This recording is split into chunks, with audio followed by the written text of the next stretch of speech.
Assalomu alaykum aziz kitobsevar kitobxonlar. Toshkent tumani axborot kutubxona markazi sizlarga sara kitoblarimizni tavsiya etishda davom etamiz.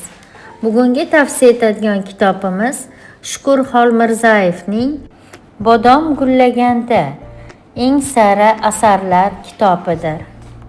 O'zbekiston xalq yozuvchisi Shukur Xolmirzayev adabiyotimiz xazinasiga munosib hissa qo'shgan adiblarimizdan biridir.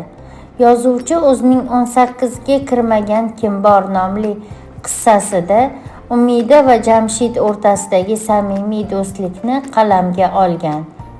Ko'ngli Jamshidda bo'la turib, boshqa yigitga turmushga chiqqan qiz o'z baxtini topa oladimi?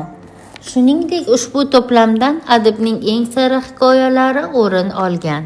Aziz kitobxonlar, sizlarga ushbu kitobni o'qish uchun tavsiya etamiz. E'tiboringiz uchun rahmat.